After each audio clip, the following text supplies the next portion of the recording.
मैंने कहा कि 2024 ही नहीं 2025 तक कम से कम हम लोग इंडिया गठबंधन बढ़िया से अच्छी तरह से रहेंगे और एक मनसा बड़े गठबंधन में जितने भी श्रेष्ठ नेतृत्व हैं और जनता का ही फैसला होने जा रहा है। आप देखिएगा आप कि ये जो सरकार है जो कभी भी जनता के हित में बात नहीं करती है। नमस्कार, आप सिटी पोस्ट लाइव देख रहे हैं और मैं हूं आपके साथ सचिन तिवारी। देखिए, बीते दिन पहले इंडिया गठबंधन की बैठक दिल्ली में चल रहा था और तमाम राज्यों के मुख्यमंत्री शिरकत करने के लिए बैठ गए थे और कई राज्य के मुख्यमंत्री वहां मौजूद भी थे। और बैठक के बाद जब प्रेस कॉन्फ्रेंस की बारी आई तो बिहार के मुख्यमंत्री नीतीश कुमार और लालू प्रसाद यादव कॉन्फ्रेंस से पहले निकल गए। हमारे साथ बात करने के लिए कांग्रेस से विधायक है इजहारुल हुसैन जी। जिस तरह से बैठक हुई थी और बैठक के बाद प्रेस कॉन्फ्रेंस के बाद नीतीश कुमार और लालू जी निकल गए, तो क्या लगता है कि सहमति नहीं बन पाई, बातें नहीं बनी? आपने ये सवाल पहले भी किया, मैंने जवाब दिया आपको, फिर दोबारा जवाब दे रहा हूँ। अगर पीसी में अगर वहाँ मौजूद अगर नहीं होंगे, उस टाइम कोई अपना एक निजी वर्क होगा, इससे बाहर निकल गए होंगे। लेकिन इसको आप लोग तिल से तार्क पर ले जा रहे हैं कि उनके हटने का मतलब है कि इंडिया गठबंधन में कहीं ना कहीं दरार है, मतभेद है। ऐसी कोई बात नहीं, इंडिया गठबंधन बिल्कुल मजबूत है।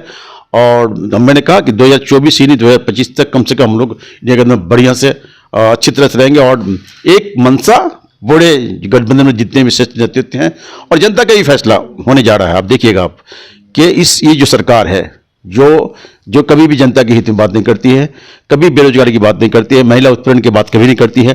तो ऐसी सरकार को, जो सरकार में मौजूदा सरकार है, ये सरकार अब आपको हमको लग रहा है कि अगर सरकार फिर दोबारा आ गई तो ये देश की जो हालत खस्ता से खस्ता होने चली जाएगी और एक खसारे में चला जाएगा। और पूरे वर्ल्ड में सबसे निष्ठ स्तर में चल भी रहा है। अभी आपने देखा होगा, हमारे जीडीपी सबसे कम हम चल रहा है यहाँ पे, बांग्लादेश में उससे भी कम चल रहे हैं, नेपाल से भी कम चल रहा है। क्या मतलब होता है? अपने आप को तो बहुत कहते हैं मैंने ऐसा किया, क्या किया आपने? तो इसी वजह से पूरी जनता चाह रही है।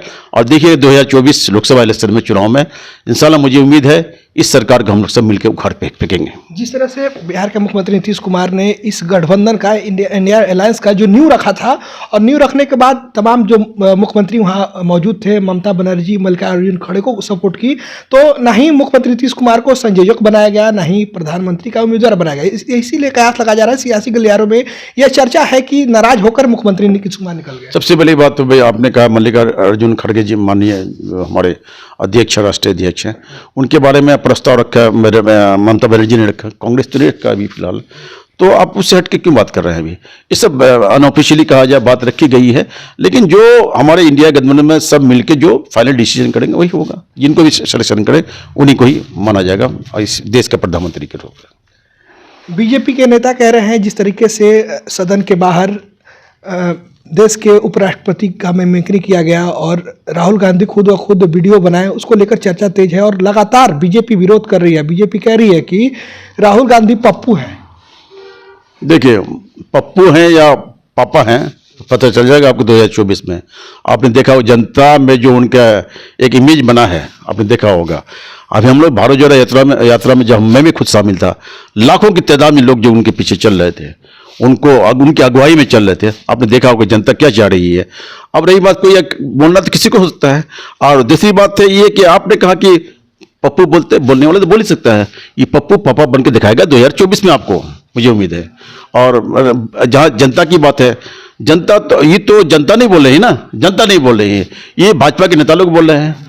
आपने देखा होगा आदरणीय हमारे प्रधानमंत्री नरेंद्र मोदी के बारे में जनता ने कही है कि पनौती है, वो जहाँ जाते हैं वो हम मनुष्य आदमी है, तो जनता ने कही है। आदरणीय राहुल गांधी जी ने कहा, उन्हीं के बातों को उन्होंने दोहराया। इसी को आप लोगों ने चुनाव एक मुद्दा पा गए, आप लोग कि भाजपा वाले पा गया मौका। खैर जो भी हो, इसको लोगों को बरगलाना है। बेचारे शरीफ यानी कि बेचारे निहायत ही जो जनता होती है बहुत भोले वाले होते हैं, उनको बरगलाने में थोड़ा वक्त नहीं लगता है। अगर बरगला गए तो तुरंत ही बरगला जाते हैं। ये नतीजा हुआ कि हम लोग अभी जो 5 स्टेट में चुनाव हुआ, एक को छोड़ के मिजोरम को छोड़ी, पहली सी बात थी, लेकिन कम से कम 4 में 3 तो हम लोग लेते ही। और आपने भी खुद देखा होगा, जब बैलेट जो ये पोस्टल बैलेट आया, हम लोग 11 बजे तक बहुत आगे चल रहे थे। अचानक क्या हुआ भाई, इतना पीछे क्यों चल गए? तो कहीं नहीं, शक की बिना पर मैं कहता हूँ उनको शक लग रहा है कि ईवीएम में कहीं छेड़छाड़ हुआ है, इसकी हैकिंग हुई होगी, हमको लगता लगता है। है लगता बिल्कुल हमको लग रहा है, वरना तो हम लोग इतने अचानक सडनली ऐसे कैसे होता है। मैं भी लड़के आया हूँ, इस बार पहली बार मैं चुनाव लड़ा, पहली बार जीत के आया। तो जब बैलेट जो पोस्टल बैलेट है उसी से नतीजा आ गया। मैं पहले आया, सेकंड में भाजपा आया, थर्ड में MIM आया, उसी से रिजल्ट पता चल जाता है। कुछ तो हो ही जाता है, लेकिन इतना का डिफरेंस होगा ऐसा नहीं लग रहा है। तो यही कहीं ना कहीं लग रहा है कि EVM का कुछ तो कुछ हैकिंग है। और जनता, मगर एक्चुअली जनता देखिएगा अंदर से खुश नहीं है। आपने देखा होगा हमारे जो राजस्थान के जो ये थे मुख्यमंत्री जी, क्या नाम उनका, नहीं सॉरी, इससे पहले जो थे मध्य प्रदेश, आपने देखा होगा कि इससे चुनाव से पहले शिवराज चौहान जी ने कहा था, मध्य प्रदेश के मुख्यमंत्री जी ने कहा था कि अब मुझे तो मुख्यमंत्री पद मिलने वाला नहीं है, आप जिसको चाहे वोट कर सकते हैं। तो उनके जुबान से ये स्टेटमेंट देखा होगा आपने, उन्हें खुद बोला है इस बात को। तो वो तो खुद हताश हो गए थे कि हम अब जीतने वाले नहीं। लेकिन EVM के कमाल देखिए कि वो लोग सरकार में आ गए। आखिरी क्वेश्चन, और दूसरी बात मैं कह देता हूँ आपको, आप चार, अभी एक को छोड़ के मिजोरम, 4 में से आपने एक, हम लोग एक पाया, तेलंगाना में पाया, 2 आप ले गए ना भाई, 3 आप ले गए ना। तो 3 आप ले गए, ठीक है, कोई बात नहीं, इतराने की जरूरत है। हम लोग एक और स्टेट लेते बराबर तो हो जाते हैं, एक स्टेट हमने ज्यादा लिया, इतराते क्यों, इतना घमंड करने की जरूरत नहीं है, इतना एटीट्यूड दिखाने की जरूरत नहीं। जनता फिर कहाँ से कहाँ भेजेगी, वक्त आएगा तो देखा जाएगा इसमें। फिर एक आखिरी सवाल होगा आपसे, जी। महागठबंधन की हिस्सा है आप बिहार में, और नीतीश कुमार को ये चर्चा सियासी गलियारे में हो रही है कि वो बैठक बुला रहे हैं 29, 28 या 29 को बैठक होनी है, उसके बाद क्या फिर से बीजेपी का दामन थाम सकते हैं, एक बार फिर से पलटी मार सकते हैं? यही गलतफहमी है आप लोगों को। हम लोगों का इंस्ट्रक्शन है, शीर्ष नेतृत्व, हर पार्टी के शीर्ष नेतृत्व के हम लोग को फरमान है कि हर पार्टी लोग अपने पार्टी को मजबूत करने के लिए मेहनत करें। आप लोग चाहे RJD हो, चाहे कांग्रेस के हों, चाहे JD के लोग, जितने हमारे इसमें अलायंस में हैं, सब पार्टी को कहा गया आप अपने हिसाब से मेहनत कीजिए, और उसके बाद फिर बैठ के हम लोग एक मेहनत कीजिए, लेकिन एक रास्ता निकलेगा जो हम लोग सिलेक्शन का, वही होगा।